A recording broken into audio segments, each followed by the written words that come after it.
Halo guys, assalamualaikum warahmatullahi wabarakatuh. Selamat datang kembali di video saya.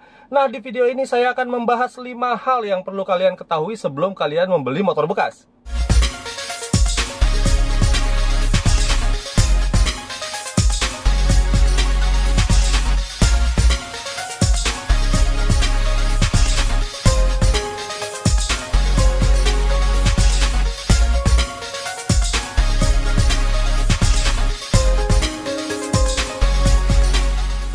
Oke, sekarang kita ke hal yang pertama. Hal yang pertama adalah kenali diri kalian sendiri.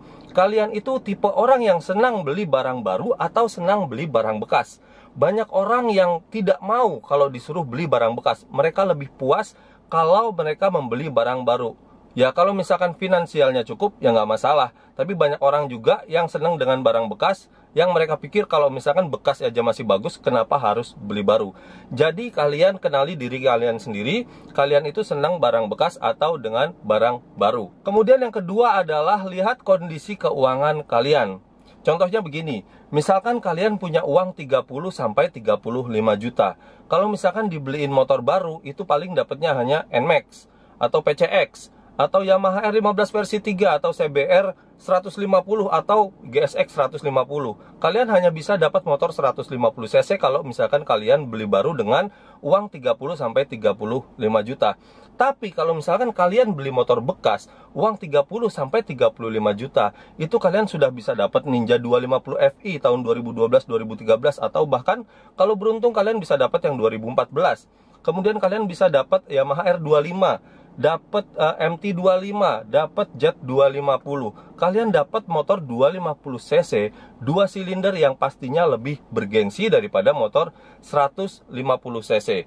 Ya, misalkan kalian beli motor 150 cc, itu kalau kalian beli baru dengan budget 30-35 juta, oke, kalian dapat kepuasan di sini. Tapi kalau misalkan kalian pakai itu di luar, antara motor 250 cc, 2 silinder dengan motor 150 cc, itu beda gengsi.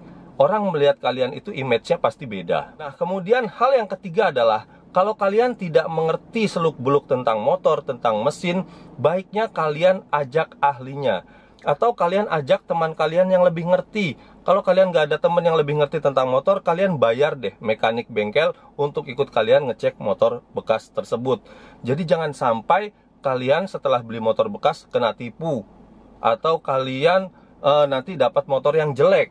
Jadi jangan sampai hal itu terjadi. Mendingan kalian keluar uang sedikit untuk kasih uang kopi atau uang rokok deh untuk orang bengkel yang kalian ajak tersebut. Nah, kemudian yang keempat adalah minta garansi dari si penjual. Kalau di showroom saya, itu saya kasih garansi. Garansi mesin dan kelistrikan itu 1 bulan. Dan garansi surat-surat itu seumur hidup. Ya, jadi ada beberapa garansi di showroom saya, mesin dan kelistrikan 1 bulan, garansi surat-surat seumur hidup. Kenapa saya hanya garansi mesin dan kelistrikan? Karena mesin dan kelistrikan itu nggak semuanya bisa dilihat dengan mata. Kalau bodi bisa dilihat lecet-lecet, atau misalkan kondisi ban sudah berapa persen, atau kanvas rem sudah berapa persen, atau bekas jatuh atau enggak, itu kan bisa dilihat dengan mata kalau kondisi bodi. Tapi kalau mesin itu kan letaknya di dalam, kelistrikan itu letaknya di dalam. Nah, oleh karena itu saya kasih garansi mesin dan kelistrikan 1 bulan. Kalau misalkan ada kerusakan mesin dan kelistrikan dalam 1 bulan dalam pemakaian normal, bukan berarti kelistrikan ini dimodif, misalkan lampu proji atau alarm itu udah modifikasi dan itu menghanguskan garansi. Atau mesin dioprek buat balap, atau dioprek-oprek mesinnya dibedah-bedah diganti ini itu, nah itu udah di luar dari garansi dari kami. Kalau sudah seperti itu sudah tidak berlaku. Nah, untuk surat-surat di tempat saya itu garansi seumur hidup. Jadi kalau misalkan suatu saat kalian habis beli motor di saya, kemudian suatu saat kalian menemukan bahwa surat itu palsu, kalian pulangin aja ke saya, nanti uangnya kita kembalikan 100% tanpa potongan. Nah, itu tadi hal yang keempat adalah minta garansi dari si penjual. Kenapa saya kasih garansi? Agar si pembeli itu merasa lebih tenang. Jadi nggak ada pikiran bahwa kalau misalkan beli motor bekas itu nanti rusak. Beli motor bekas takut surat-suratnya bermasalah. Beli motor bekas takut nanti jajan banyak. Enggak, kita semua kasih garansi. Dan sebelum kita jual, QC kita itu juga sangat-sangat ketat. Jadi motor yang tidak masuk kriteria untuk dijual di showroom saya, itu tidak akan saya ambil. Jadi nggak semua motor saya ambil.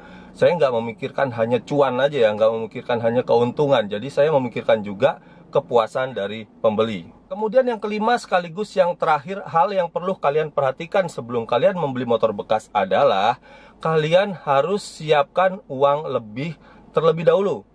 Misalkan kalian mau beli motor dengan budget 35 juta, ada baiknya kalian punya uang sebesar 38 juta, 37 atau 38 juta, kalian spare 2-3 juta untuk biaya servis. Jadi kalau misalkan kalian beli motor bekas, meskipun motor itu kondisinya sangat bagus, tapi kalian tetap harus servis. Namanya juga motor bekas. Paling nggak ganti oli, servis rutin, dan lain-lain. Misalkan harus gantikan fast rem atau ganti ban yang sudah mulai menipis, itu kalian harus punya uang spare lebih. Oke, itu tadi 5 hal yang perlu kalian perhatikan sebelum kalian memberi motor bekas. Itu 5 hal yang bisa saya berikan kepada kalian.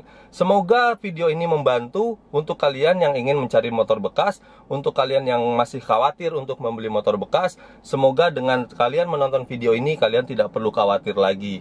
Oke, sekian aja video dari saya. Jangan lupa like, jangan lupa subscribe untuk dapat mengikuti video-video saya selanjutnya. Jangan lupa juga kalau menurut kalian video ini bermanfaat, silahkan dibagikan ke teman-teman kalian yang lain. Sampai bertemu di video selanjutnya. Saya Angga Jonathan dari RND Motorsport pamit. Assalamualaikum warahmatullahi wabarakatuh.